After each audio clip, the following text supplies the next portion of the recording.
There is a kind of emotional pain that doesn't come from obvious abuse. It doesn't come from yelling, insults, or dramatic cruelty. It comes from confusion, from constantly questioning yourself, from feeling emotionally drained after certain interactions, but not knowing why. Many women who are empathetic, emotionally intelligent, and deeply caring don't realize when they're being emotionally manipulated because manipulation doesn't always look aggressive.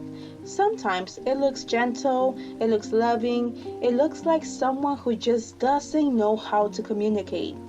Today, we're talking about 5 subtle signs you might be experiencing emotional manipulation.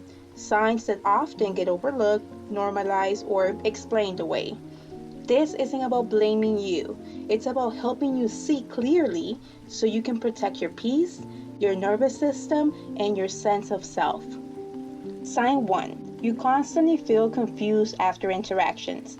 Healthy relationships leave you feeling clearer, calmer, emotionally grounded. Manipulative dynamics leave you feeling foggy. You replay conversations in your head, you wonder if you misunderstood, you question your tone, your reaction, your memory. Nothing is ever directly said, but somehow you always walk away feeling emotionally off balance.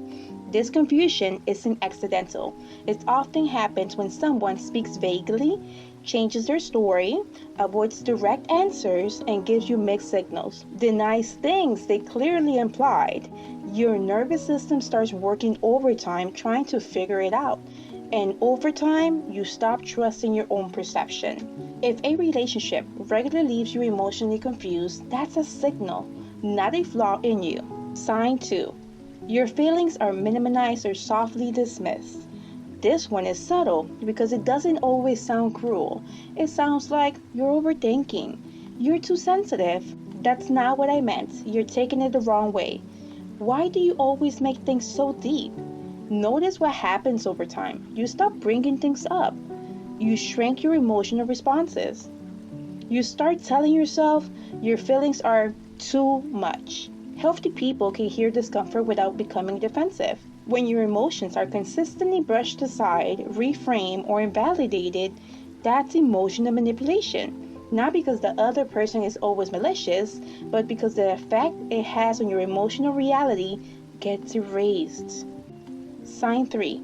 You feel responsible for their emotions. This is one of the most common patterns in emotionally manipulative dynamics. You monitor their mood, you walk in emotional eggshells, you adjust your behavior to avoid upsetting them. You feel guilty for having needs. Over time, the emotional labor becomes one sided. You become the regulator, the peacemaker, the emotional caretaker. But in healthy relationships, emotional responsibility is shared. You are allowed to have boundaries. You are allowed to express your needs. You are allowed to take up space without feeling like you're too much. If you constantly feel like it's your job to keep somebody else emotionally stable, that's not love, that's conditioning. Sign 4. The relationship centers on their needs, their pain, their story. This one hides under empathy. You listen deeply, you support them, you show compassion, you hold space for their struggles, but when it's your turn, the conversation shifts, the focus drifts, the energy changes, and you become the container for their emotions. But there's no container for you.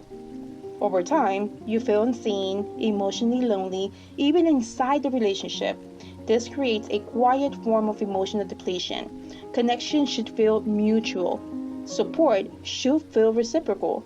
Your needs should matter too. If you feel that you exist primarily to emotionally hold somebody else, that's not intimacy.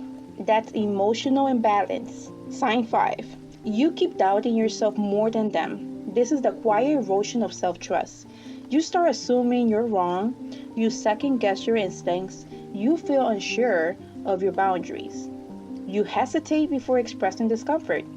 Not because you lack awareness, but because the dynamic has slowly trained you to distrust yourself. Emotional manipulation doesn't always tell you you're wrong. It simply creates enough uncertainty that you begin to believe it on your own. Healthy relationships help strengthen your self-trust. Manipulative ones slowly weaken it. why this is so hard to see, and why it's not your fault. Emotionally manipulative dynamics are hard to identify because they're inconsistent. They are subtle. They're mixed with moments of connection. They target empathetic people. They don't always involve obvious cruelty. Many women don't realize what's happening until they feel emotionally exhausted, disconnected from themselves, or deeply unsure of their own reality.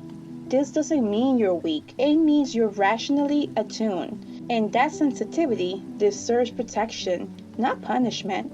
How awareness begins to break the cycle. The moment you start seeing patterns instead of isolated moments, something shifts. You stop internalizing confusion, you stop carrying emotional weight that isn't yours, you start honoring your nervous system. Healing isn't about becoming harder, it's about becoming more clear about what feels safe, more clear about what feels draining, more clear about what aligns with your peace. If this episode helped you recognize patterns you hadn't named before, comment down below. I trust myself again. You're not dramatic. You're not too sensitive. You're not imagining things. Your awareness is sharpening because you're healing. Your clarity is growing because you're breaking cycles. This is what it looks like to come back to yourself. This is what it means to be breaking the chain. If this helped you, share it with another woman who might be questioning her reality. You never know who needs to hear that they're not crazy, that they're just simply becoming aware. And I'm proud of you for being here today. So let's keep healing and growing together, and I'll see you in the next one. Bye.